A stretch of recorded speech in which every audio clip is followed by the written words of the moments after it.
Hello, good morning, everyone. So lovely to see you all here. Thanks for being here. I'm Sirish Rao, and, And I'm Eva Respini.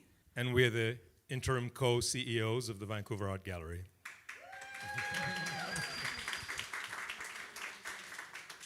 Thank you. Clearly the croissant and coffee worked. Well, it's such a delight to have you here. And I also want to say at the start, please don't stand on formality. If you feel like you want a bite or a drink, by all means, get up and go and get it. We're among friends. You might have heard some music when you came in. That was Tarun Nair, AKA Modern Biology.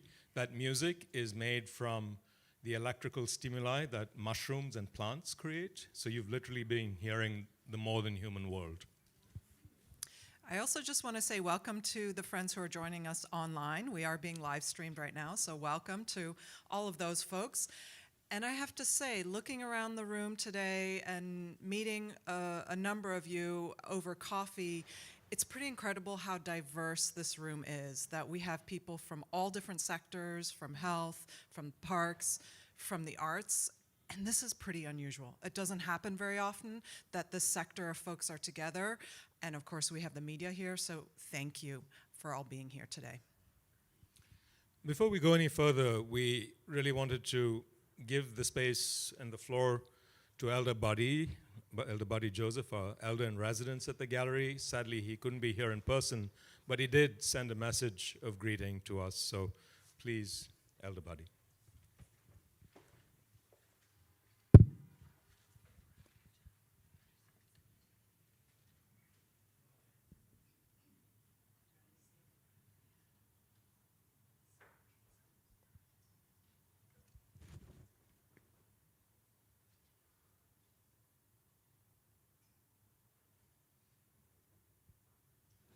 Ostiam tanoia pensaquidal, Squidsamolt on Stamox now.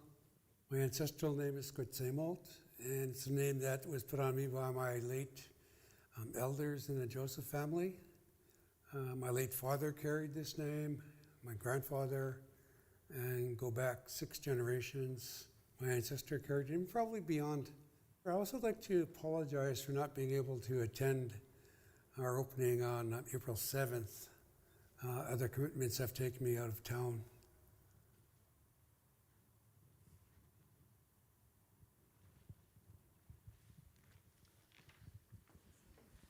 Thank you, Elder Buddy, for always guiding this project and the institution, whether here or from afar. April 7th is World Health Day, and it's fitting that we have this announcement today. And I'm really thinking today about the role of institutions like ours in culture and in society at large, the well-being of society at large. Anyone who has been an artist or has loved the arts knows instinctively that art heals us, that art gives us solace, that art helps us imagine a situation or a possibility that doesn't exist. But there's something quite specific happening here, a very valuable and very interesting partnership. There's been decades now of research in medicine on how art therapy, on being with art, engagement with art can really create positive health outcomes. And that's been something that's growing, and it has been brought to our attention most compellingly by Paula Toledo, who's the lead well-being consultant here at the Gallery. Paula, can you wave? And you'll see more of Paula later, but it's through Paula's work in social prescribing. Oh, there's Dave Richardson who's waving, just showed up. Come, have a seat. It really makes us think about the work that we're doing at the gallery. Now, we've had a history of doing work that brings art and well-being together. For example, just this whole project started with a conversation. Dr. Melissa Lamb, Paula Toledo, Dr. David Suzuki, and myself, and then another conversation with Paula Rock, who's here from Arts Umbrella, and Dave Richardson from Stigma Free Society. We began this as a series of conversations, which has now evolved into this program. But I also wanted to acknowledge the work of people like Dr. Catherine Ricketts, who's in the room, who's been working with us on Art at Any Age, which is a program that really is designed by seniors, for seniors, that happens here, and counters isolation and creates a place of well-being and belonging. So these are the ways in which the gallery has been working in the sphere, and now we're able to really bring it together in what we call the Art of Wellbeing Lab. Now, I've always admired the way scientists commit to the experimentation, the daring, open up the possibility for both discovery and failure that a lab embraces. And in the arts, we don't have that too much. And so we decided to commit ourselves to that spirit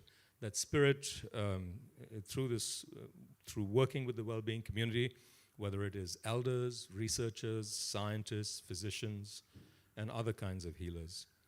And so the lab really comes together in a kind of collaboration with all these folks and make sure that the individuals and the communities that would benefit most from interactions with art have access to that. And that, again, is the spirit. There's a spirit of play, of experimentation, and access. When people ask, tell me what you do in this lab, I think the simplest way for me to put it is that we seek remedies against despair, and we want to find potions for joy. And that perhaps sums it up, and then we'll do all we can to pursue those aims. Really wanted to thank a few people before we get to other parts of the program. Firstly, to the Pamela and Dave Richardson family for their support. Dave is here. Thank you so much.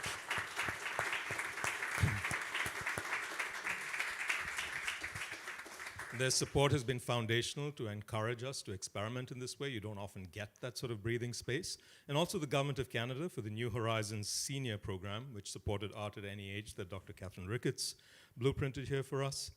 A huge thank you to the Gallery's Board of Trustees and committee members who've joined us. I don't know if Councillor Sarah Kirby-Young is here yet, but I know she's imminently here. And there's so many doctors in the house. We don't usually have this many of you in one place. To start with, of course, Dr. Melissa Lam. Please, Melissa, wave. Who really started off this whole thing with her PARX and being the director of the Parks Prescription Program. But also we have here the president of the BC Medical Association, Dr. Charlene Louis. And in fact, two past presidents of that same association. We have Dr. Ramnik Dosanjh and Dr. Arun Garg.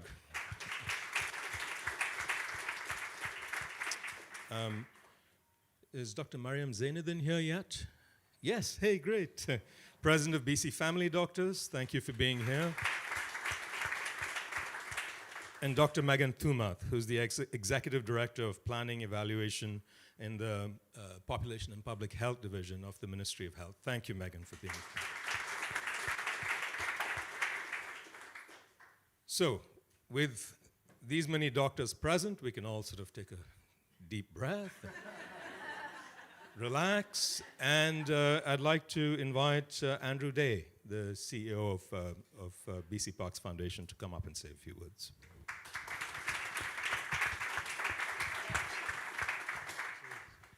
Hello, good morning, everyone. It's such an honor to be here in such a beautiful, long-standing Vancouver institution.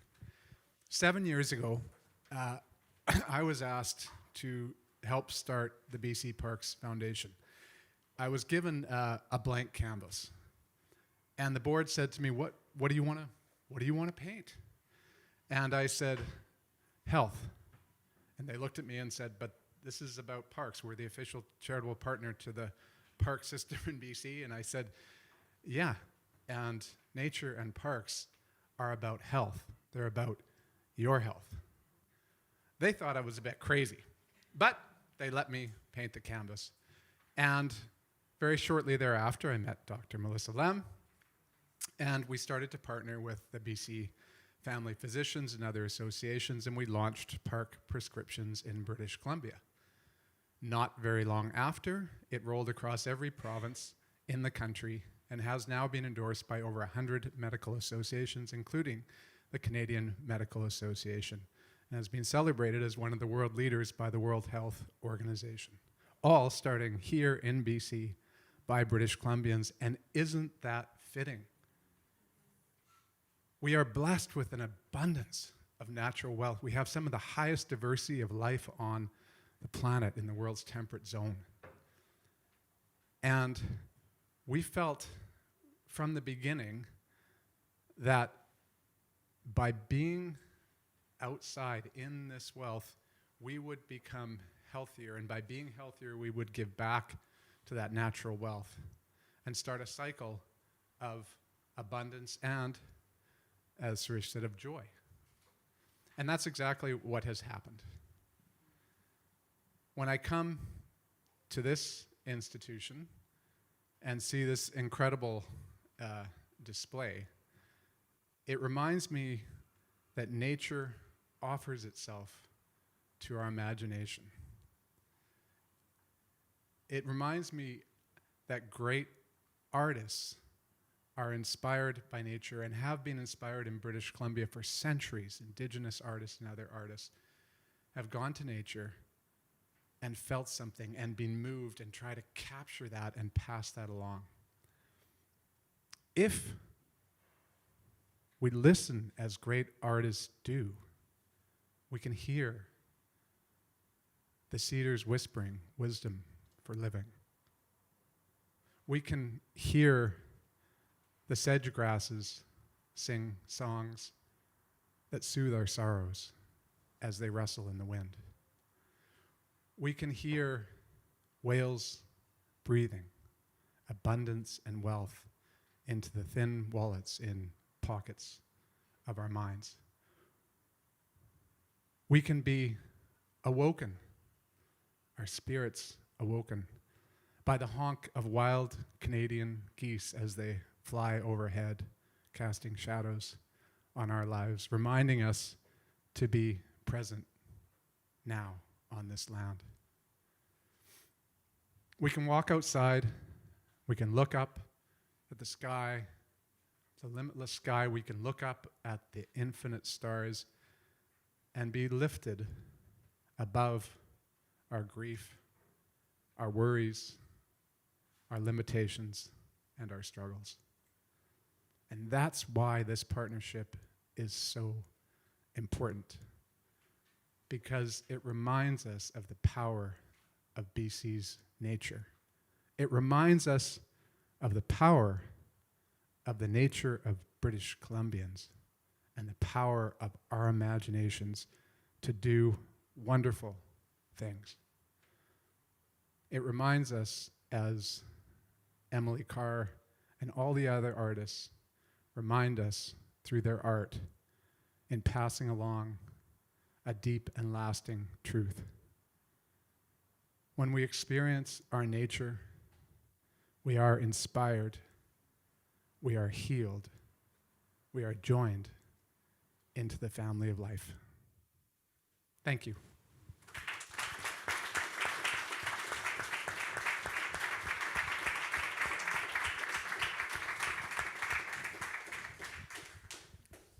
Thank you so much, Andrew. That was beautiful, and I think, as you said, really, this couldn't have happened anywhere else.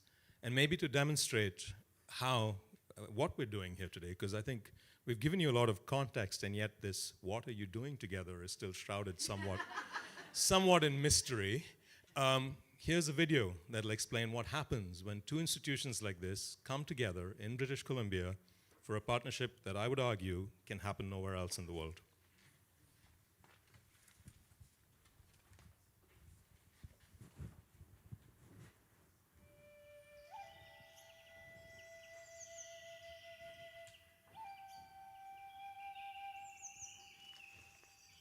The cedar could actually speak to us. You know, it remembers everything it experienced and observed in its lifetime. It also inherits its parents' and grandparents' knowledge. If you're ever kind of stuck in life, you can go to the forest and find the largest red cedar, lean up against it, and raise your questions. So the answers will come to you. For as long as we can remember, human beings have turned to nature and to art for solace and comfort. A walk in a silent forest, the embrace of a well-loved song, the presence of a powerful painting. We know these to be things that heal us, that connect us to something larger than ourselves. There's almost no end to the health benefits of time spent in nature, and that extends, in fact, to even looking at images of nature. Studies show that spending time in museums and galleries can lower our stress and cortisol levels. And there's also studies to show that people who engage in the arts once a month or more can prevent risks of depression in older age. Yet, while these healing powers are widely recognized, formal programs connecting art to those who need it most remain limited. Only 20% of our health status in Canada comes from what we do in the healthcare system, and the other 80% depends on all kinds of other factors like our environment. It's important that we look at solutions that also exist outside of traditional healthcare settings to help people find ways to socially connect and form stronger social bonds. Over the years, we've been expanding our commitment to societal well-being. We've launched a series of pilot programs designed to make arts experiences accessible to individuals who stand to benefit the most. We call this the Art of Wellbeing Lab. Given that the Vancouver Art Gallery has been a place of gathering for almost a century, it's very natural for the Vancouver Art Gallery to then transform into this Art of Wellbeing Lab, where people can feel a sense of belonging and also connect with one another and feel accepted and valued. We're delighted to share the Art of Wellbeing Lab's newest initiative. The Vancouver Art Gallery is now part of a groundbreaking new collaboration with BC Parks Foundation's PARX program, Canada's National Nature Prescription Program. This has an incredible potential to improve patient outcomes, and so I think prescribing art, prescribing nature, prescribing those two experiences together can be an amazing way to make sure that we as physicians and healthcare professionals have a lower burden on the healthcare system. When patients are happier, when they're healthier, they visit our offices less. Now, doctors registered with PARX can prescribe their patients a visit to the Vancouver Art Gallery's Emily Carr exhibition to connect with nature in an urban setting. The gallery will honor these prescriptions, offering a free visit to the person prescribed and a guest. And so when you bring all of these together, social connection, art, and nature, this is a really powerful way in one space to improve people's mental and physical health. Social prescribing programs like this one really remove the attention and focus away from the question of what's the matter with you to what matters to you. It can also help people connect socially in a way that reduces the stigma surrounding loneliness and social isolation. I can't wait to write my first prescription for a visit to the Emily Carr Room and a nature and art experience that's going to improve people's health.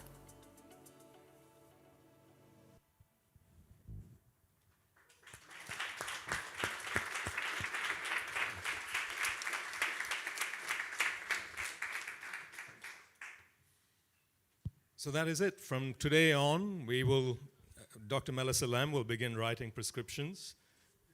I just wanted to recognize our partners at EVO. So if anyone can't get to the art gallery or can't get to a parks, EVO is also a partner in Park Prescriptions and helps get people to where they want to be. Hooray for EVO. No worries. Yes, so arrive by Evo, immerse yourself in the Emily Carr Room, and continue on. So that's so exciting, and this is what we will start today. But Andrew, I believe there's a small matter of signing an agreement so that we actually we actually commit to that. So may I invite you, please, to the table there. Put your pen to paper, Ava, and then we can officially flag this off, and Dr. Lam can begin prescribing visits to the gallery.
we had pens with ink. Maybe these are too new. Yeah, take something tried and trusted and very Perfect. basic. Great, thank you.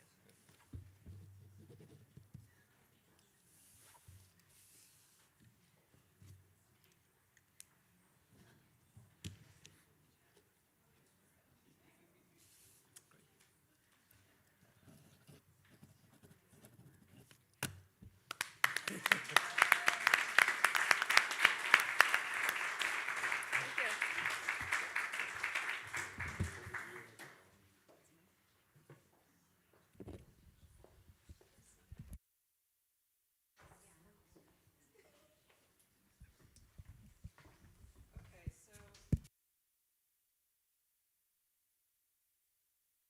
so we're soon going to have our conversation with our esteemed guests, but first, I wanted to read out a note, a letter that we got from Premier Eby, who unfortunately couldn't be here with us today.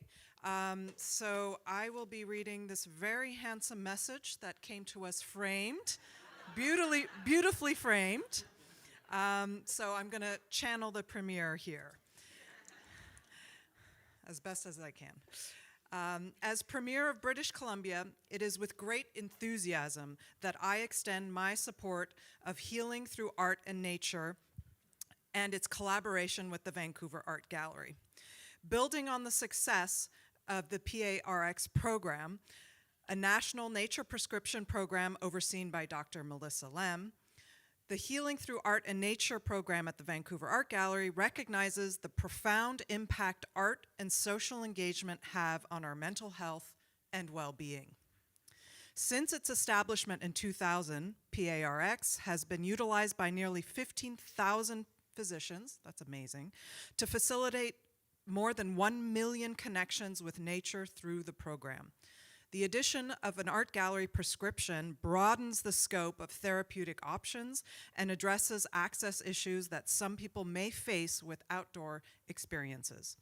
It also recognizes the research that shows that even when viewing images of nature can have beneficial psychological effects. Art has long been a source of inspiration, reflection, and healing. By encouraging people to explore and interact with art, we are not only promoting mental health, but also enriching the cultural landscape of our communities and fostering great social cohesion. The prescription program will provide entry to the Vancouver Art Gallery, where the exhibit Emily Carr, Navigating an Impenetrable Landscape, provides a perfect blend of art and our province's beautiful natural landscapes. This unique partnership between the medical and artistic communities is a wonderful example of how we can rethink traditional approaches to healthcare and offer holistic solutions to well-being. I would like to recognize Dr. Lem and all those involved in making this a reality, and I thank the Vancouver Art Gallery for its participation in this initiative. I look forward to seeing the positive impact this program will have on the lives of many. Together, we can create an environment where healing, growth, and connection thrive. Thank you. And once again.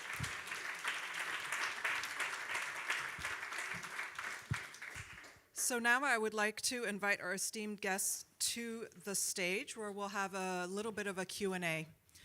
So please make your way.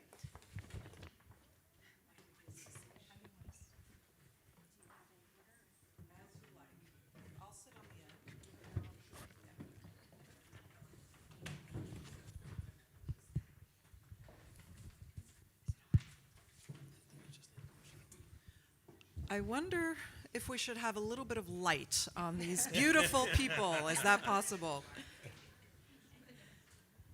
So by way of introductions, while perhaps we work on the lights, we have the esteemed Dr. Melissa Lem, the Wellbeing Consultant and Mental Health Advisor, Paula Toledo, and of course, the gallery's very own Sirish Rao. I have a few questions for each of you, but I just wanted to remark on one thing. We heard it from Andrew and we heard it from Sirish, this notion of joy, which, in a museum context, we don't often talk about joy.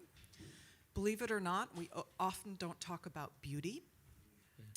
And I think in these times, art can be an antidote to everything we're experiencing, and that we can lean into joy and we can lean into beauty. And I say this as a reminder to myself, working at an art gallery, I often don't actually go into the galleries because, you know, lots of meetings and other things. So just as a way to kind of start with that, maybe Melissa, if I can, starting with you, we'd love to hear a little bit more about what sparked the idea for this unique collaboration.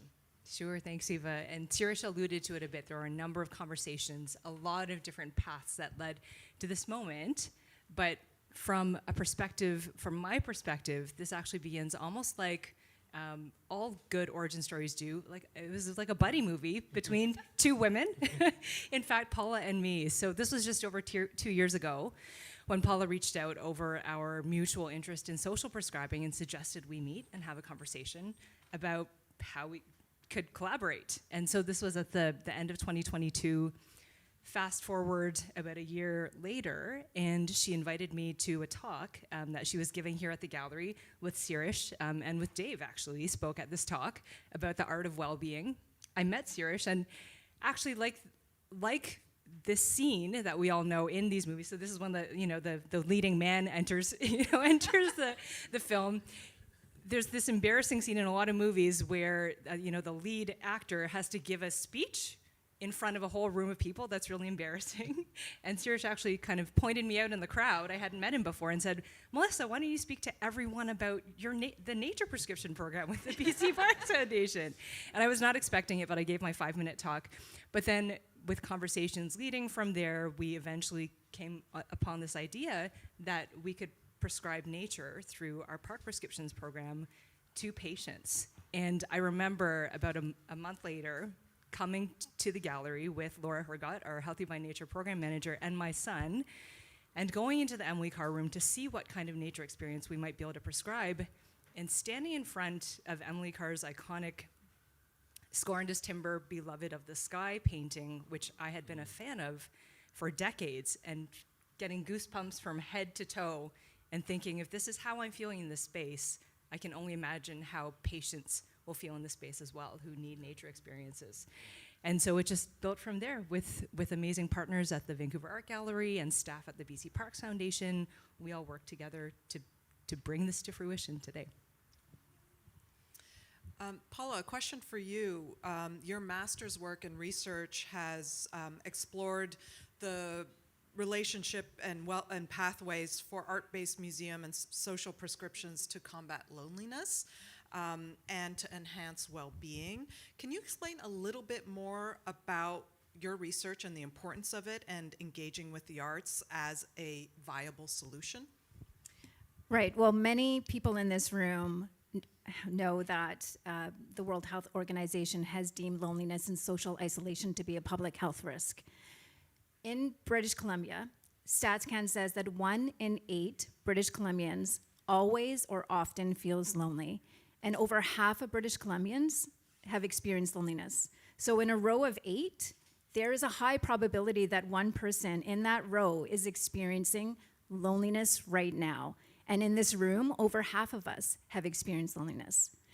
So the concern is that as human beings, we are neurobiologically, wired for connection.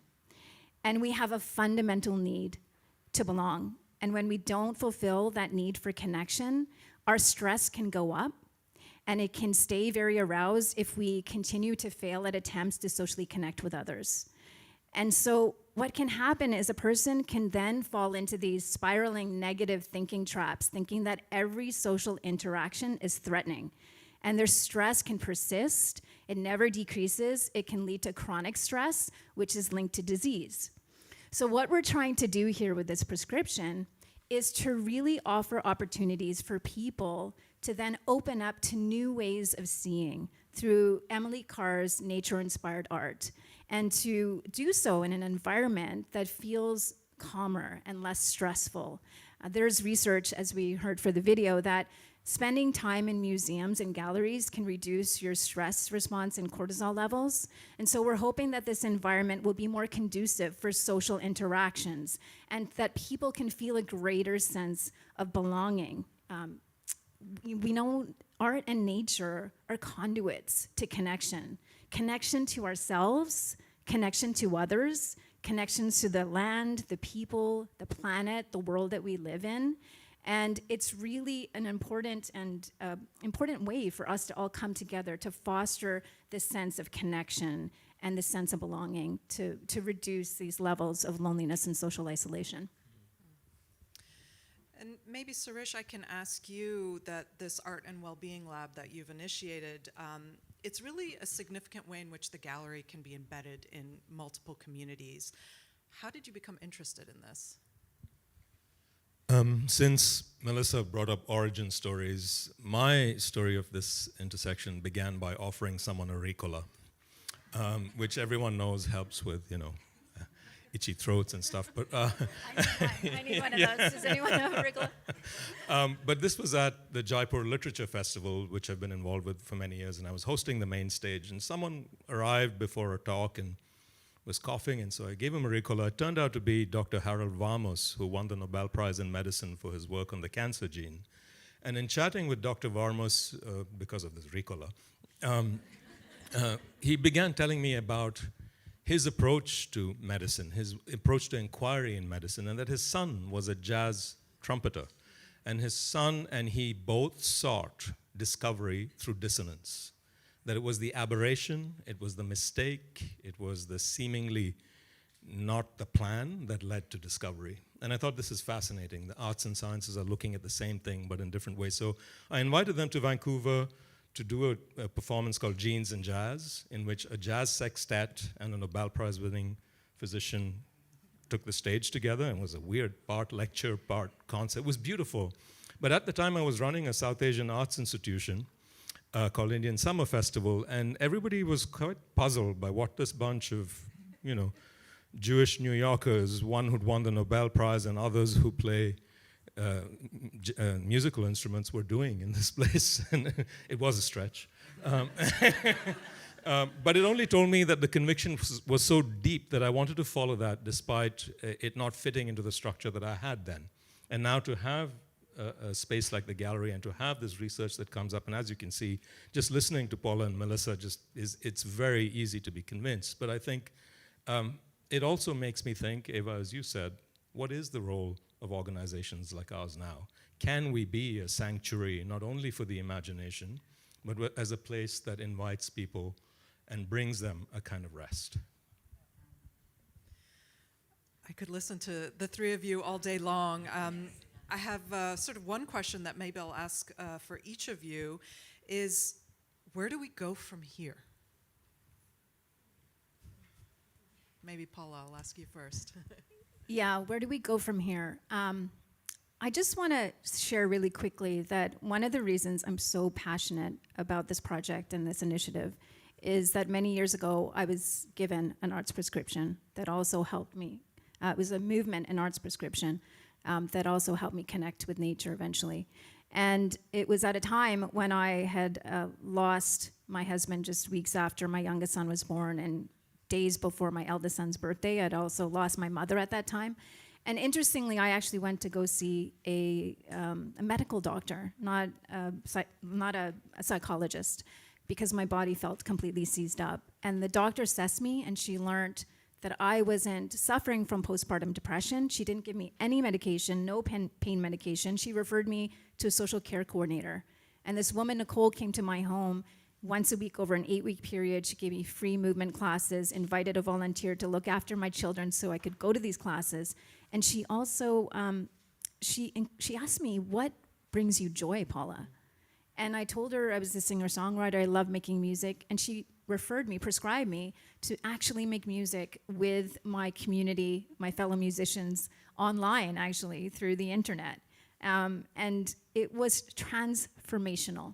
I really felt a significant change physically in my body as I started to move, and also using my imagination helped me to feel more self-determined, that I could turn my life around for me and my children. And it led me to connect through the movement. I started going for walks in parks. I started doing mountain runs.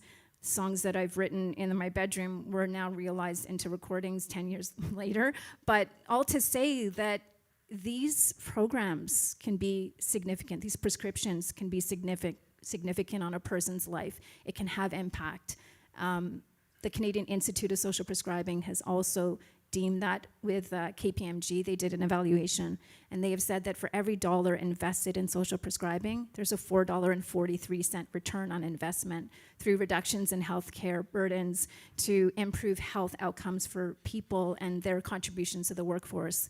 So all to say that where do we go from here? There's so many opportunities to build out this program, to have more group programming within the Vancouver Art Gallery that are linked to this initiative. And Dr. Catherine Ricketts is here. She spearheaded, with the help of a senior advisory, Art at Any Age, that group programming also exists to help seniors self-express through art and movement and sound. And so there's so many ways to build this out, but it's a really exciting time, and thank you for coming today to celebrate with us. I guess I'll go next. Well, I think from here, we continue to act locally and inspire globally. I have spoken with colleagues from countries including Japan, the Netherlands, the UK, Austria, South Korea, about what we were doing today without letting the cat out of the bag. And many of them may be watching the live stream right now, but there's a huge appetite for this kind of intersectoral work that brings together nature, art, and social connection. There's a move afoot here within Vancouver among different health authorities to bring art, in fact, into hospitals to ease patients' pain and help them recover faster. So I'm really excited to see where we go next with this. This is essentially the first of its kind of collaboration in the world. I don't know if it's been mentioned yet, but this is the first time a national nature prescription program has collaborated with an art gallery to prescribe indoor nature connection experiences to patients. So this is really a world first, and one of the reasons is to reduce barriers to nature access for people, as was mentioned, who can't always go outside onto a trail. And when there's an atmospheric river outside, the art gallery, the Emily Carr Room, can be a safe space where we can connect indoors to nature and each other. So I'm really excited to see what we inspire in the next chapter. Where do we go next? In many ways, it kind of depends on all of you as well. You know, a lab is a proposition.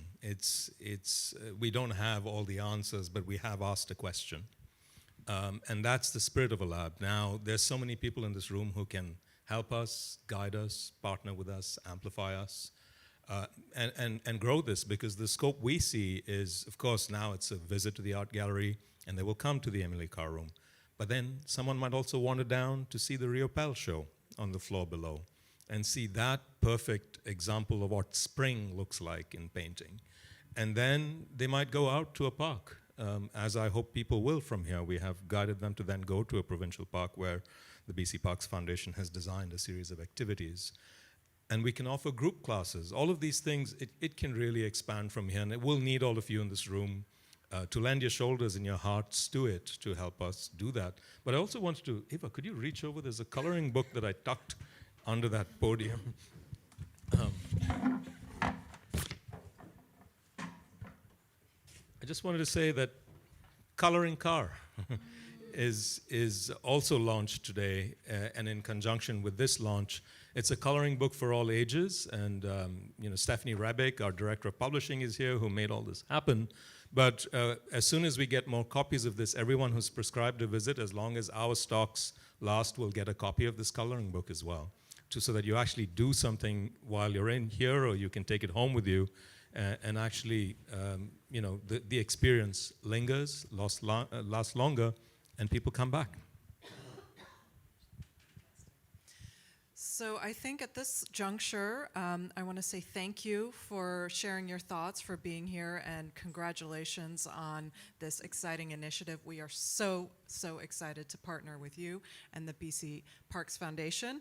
And we will invite this group to go to the Emily Carr exhibition where oh, Dave, you have a question or comment?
I love that caveat, but also the reminder. Thank you, Dave.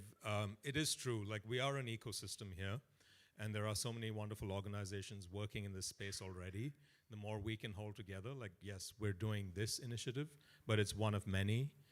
We hope it'll grow. We will share everything we learn with everybody here. There is nothing secret or hidden about this. We would love to share what we learn with, in fact, with institutions across the province. That's a guarantee we've made, that after we evaluate this pilot program, we will share it with any institution across BC that wants to do something similar. So yes, it is about leaning in together. And what I would, oh, Karani, do you have a question? Sorry, do you mind interrupt your answer? Yeah. Yeah, no, that's. Oh, yeah, no, Kadali Dittmers from your newspaper, and hi. We're neighbors and fellow ocean swimmers. I see. Yeah. Nature. I'm wondering if you have plans to extend the sort of arts education aspect of this initiative. I love the coloring book idea. When I was a girl in the 70s, there was a program called Painting in the Parks, or something like that, that would take young people out into the parks and they would have art lessons. Is that kind of thing on the agenda? And also will you be working with the Parks Board locally or in conjunction with BC Parks? Exactly all that you said lies in our future, and that's where we go from here. And so, yeah, it's the beginning of much more to come. Do you have anything to add to that, Melissa? Yeah, well, I do want to mention I actually had a conversation with Paula after that Art of Wellbeing experience about a year or so ago, and we had an initial conversation about how we might be able to bring art and nature together with Arts Umbrella. So maybe it's time to pick that conversation up again after a few months. I do want to mention one more thing, though, in terms of the research, reporting back the research. We do have a researcher here with us from Belgium, Sofia Romagosa. She's sitting in the second row here. She's part of this Resonate project. It's a $6.3 million euro project that the BC Park Foundation is part of, that's looking at nature-based therapies and how they can improve health. So if you want to talk to someone who's doing amazing research and learning from the Canadian experience, talk to Sophia, who's sitting right there.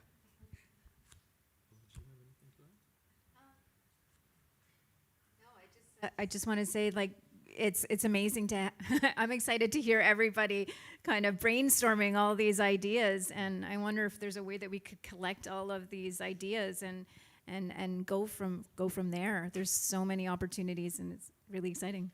Yeah, that's so valuable. So I would say what would be really good to do is to go into the Emily Carr room from here, but then gather back on that rooftop with some food and drink and share these ideas with us so we can write them down and begin to act on them. Part of this is getting us all together. And so please do stay after we have a brief look at the Emily Carr room. Please do stay and share these ideas. But I saw Dr. Zainadin raise a hand. So, yeah. Thank you for everything that you're doing. I know Melissa, Nan, and Paula, and she's your voice. I'm obsessed with your voice. I just wanted to tell you that. One of the biggest barriers to getting our patients to actually believe in the art of healing is that some of my patients are actually quite cognitive. They need to understand the why. They need to understand that when you see nature, you're in awe and you're literally present. And you turn off that sympathetic nervous system that we chronically walk around with our fears and our fight mode and our freeze mode. And when you are present, you actually turn on your parasympathetic nervous system. And I think this is a great lab to bring that level of education, that what are the elements in nature, art, or whatever engages your soul that can bring you to the now. And I think you're really tapped into that with the Nature's Prescription. We will be prescribing it as well, all family doctors in British Columbia. Thank you. So I think you're onto something very big, and I'm so glad the researcher's here, and that Dr. Melissa Lam is my favorite. Thank you. You're my favorite too, Miriam. I just want to echo Miriam's comment. So there's a researcher by the name of Dr. Keltner who studies awe and wonder, and he has shared that nature and art are sources of wonder. And when we experience awe, we can feel very small next to something vast and mysterious and incomprehensible. And it can make the self feel insignificant in a good way because it orients us towards the collective. And so when we experience awe and wonder, we tend to act more pro-socially. So to Miriam's point, accessing nature, accessing art are opportunities to experience awe and wonder, which then can drive these behaviors that are more pro-social, which can lead people to feel safer to socially interact and to get out of this spiraling negative thinking traps where they feel that every interaction is potentially threatening. So it's a mechanism to kind of move people through in this way that doesn't really feel, as you said, like you're in your head, because people tend to be more open and have these states of mental openness where they can feel more inspired to be curious in these states. So that's a really good point. Thank you for sharing that. And I just want to mention, in fact, the 4 different mechanisms by which nature experiences are thought to improve human health, and these are really applicable to art experiences. So number 1 is reduction in stress. When you're in an environment that inspires awe, that's calm, your stress levels drop, and that's good for all kinds of different health outcomes. Also, social connection happens more readily when you're outside in nature. In the art gallery, that can happen as well. You're also more physically active when you head outside, so typically people will have to kind of move themselves to get into the gallery, so that's something else. And then last but not least, nature tends to be a healthier environment overall, less polluted, less crowded, less stimulation. And so I think all these 4 different mechanisms by which nature is good for our health could also be applied to the gallery. And they're really, we created these galleries inspired by nature, and we are nature. So in effect, when we go into the Emily Carr room, when we enter the gallery, we're also experiencing a part of our nature. I just have one more point. We could go on forever, but just one more point. This is really, really, really important because we're talking about connecting with nature and art, but what's really important to note is that there are studies that show that noticing nature and noticing how we feel when we connect with nature is actually what is linked to well-being. And these feelings of elevation and profound gratitude, being spiritually uplifted, deeply moved, feeling connected to all things and all people. It's the noticing how we feel. And so that's really important because we can spend time in an art gallery, we can spend time in nature, be talking with our friends and problem solving all world problems, and then the whole walk has gone by and we haven't really connected with nature. Same thing in an art gallery. We're reading and the descriptions and we're trying to absorb everything in, but are we really connecting with what does this mean to me, reflecting on it and thinking about how we feel? Yeah, that's the perfect ending. And that's what the guide here is, to help people experience a slow looking. In fact, the guide invites people to begin with the land acknowledgement that's in our lobby and root themselves in this land. And that was something that came out of us talking with Elder Buddy to say that, before you even enter the space, you have to understand that you're crossing a portal.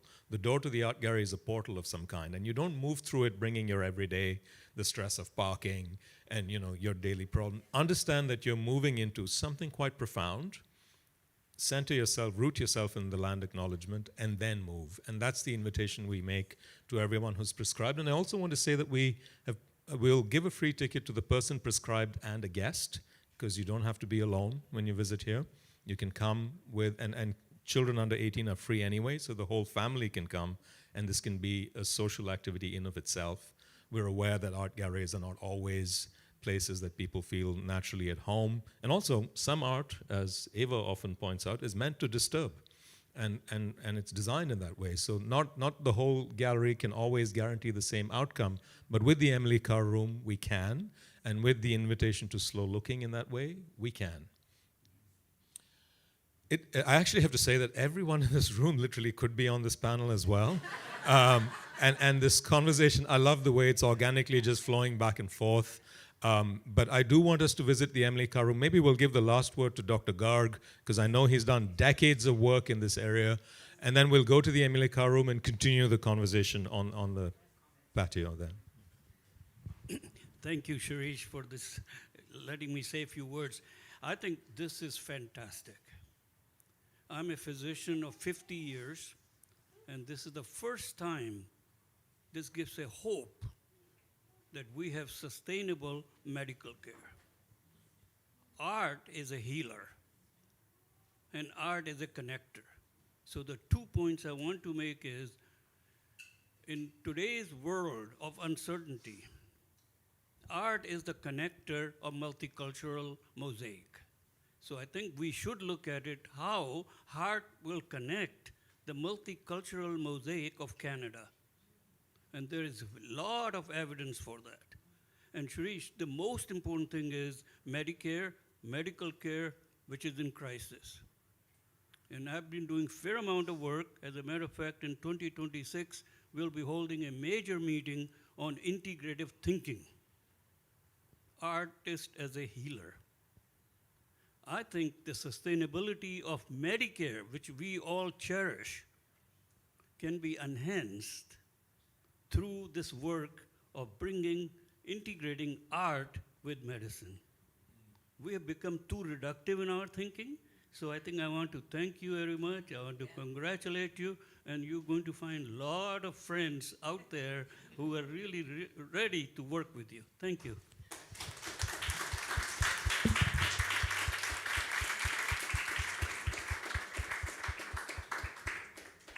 So thank you all. Maybe Richard Hill, who curated the Emily Carr exhibition in the next room, could lead us into the gallery and then to the rooftop. Over to you, Richard.